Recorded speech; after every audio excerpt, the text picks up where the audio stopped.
Federal officials are calling this crackdown on gangs Project Southbound. More than 600 gang members are now off the streets. There have been new developments in this story. This morning, police have confirmed that the two bodies are the mother and her 14-year-old daughter. They believe the two younger girls are still with Mays. There may have been people staying inside this abandoned hotel. If you take a look down here also, there has been lots of damage from this fire. We've been allowed access into the burned out building here.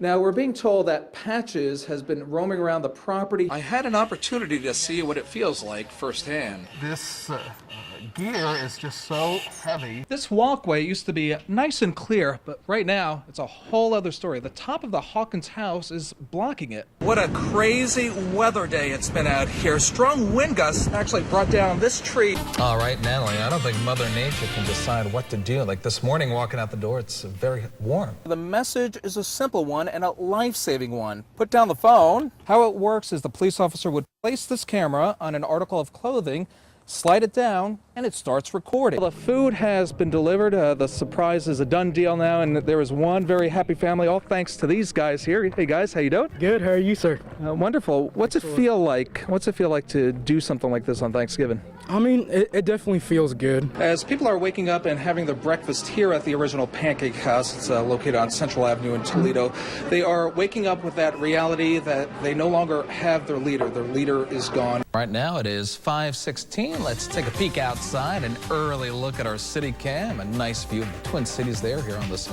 Wednesday morning. You're watching NBC 10 News Today. We are your first choice for local news.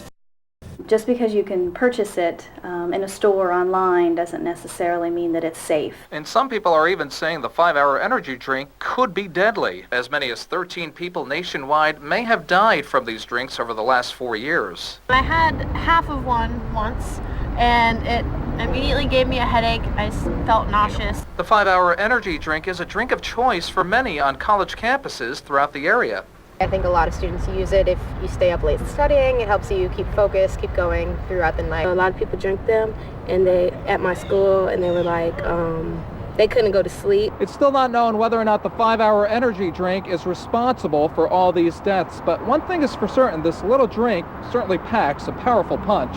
What they're consuming, high amounts of caffeine, particularly for some individuals who may be sensitive to caffeine, it could be harmful. After, say, an hour or two, I get my high and then I come right back down, like I get a little crash.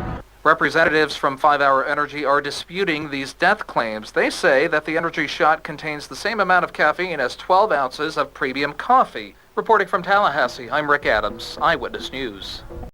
Well, on the outside here at ProMedica's Bixby Hospital, it is freezing. On the inside, a lot of warm hearts. A member of the military surprised his wife today in an emotional reunion. They hadn't seen each other in about a year. Oh my God! Shut up!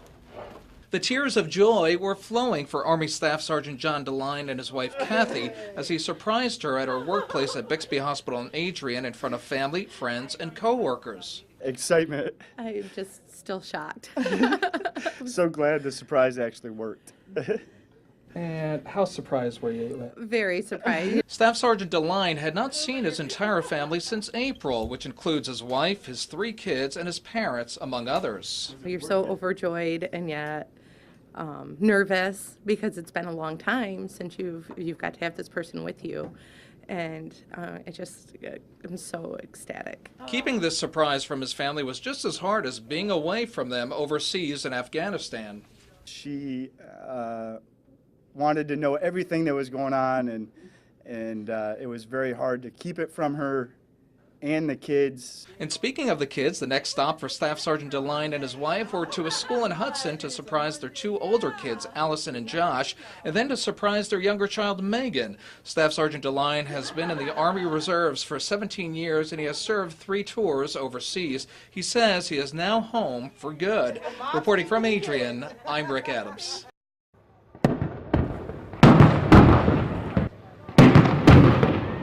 A couple of loud bangs, and it was all over in a matter of seconds. First one smokestack, and then the other came crumbling down. It was something that had been captured from our WTOL tower cam as well.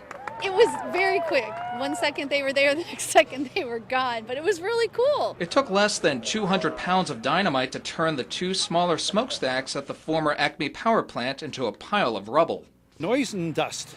Lots of dust, lots of dust. I expected a little bit slower on the collapsing, but those things went down pretty quick, and I gotta say I enjoyed it. It's a whole new outlook now. City officials tell me this is the right thing to do since these two older smokestacks were not structurally sound. This blight is realistically what it is. And if we're going to move together as a city, we can't have this. A huge crowd turned out for this spectacle, most of whom had never experienced anything like this before. Doesn't happen every day. Why not? I'm used to them my whole life, seeing them, and now that they're gone, I'm like, oh, wow, that was quick. Hello, everyone. Good morning. Welcome to NBC 10 News Today. Your E.O.R.M. Young time. It is coming up on 5:01 here on this Wednesday, September 26, 2012. I'm Rick Adams. Let's take a look at our top story for this Wednesday morning. The Monroe City School Board now has a search committee out there to find a new superintendent. NBC 10's Trinae Williams has more on that and other decisions from last night's school board meeting.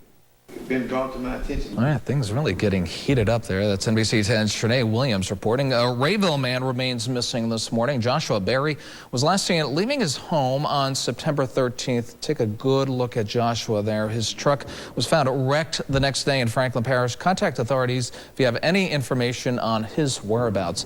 Some residents in Assumption Parish want to know when they can go home after a massive sinkhole forced evacuations weeks ago. Chris Cusanza has the latest on this. I can't think too much in advance. Chris Cusanza reporting on that story. A former employee of the Ouachita Parish Sheriff's Office may have pocketed up to $70,000 from the department. A state audit reveals that Lakeisha Ford Norris falsified records over an 18-month period. She was arrested back in February. Former Army recruiter was executed last night for the 2002 murder of a woman he met in a bar. Cleve Foster was convicted of the abduction and shooting death of a Sudanese immigrant. This is in Texas. He was given a lethal injection. He did make a last statement. He looked over at his witnesses. He told them that he loved them. He had a quite lengthy final statement. And this was the 9th execution in Texas this year. Well, that search continues for a man who robbed a Monticello, Arkansas motel Monday night. Police say a robber walked into the Economy Inn with a gun and took cash from the register. He is described as being in his 30s with dark skin and weighing 145 pounds. Call police if you know anything about this armed robbery. Some local schools are getting some help from local businesses. It's a program headed up by the West Monroe, West Ouachita Chamber of Commerce. NBC 10's Nina Criscolo explains. It is 5:08. Ever been in a bind and strapped for a little cash? The dumbest ways to borrow money. That's just ahead on Money Talks News.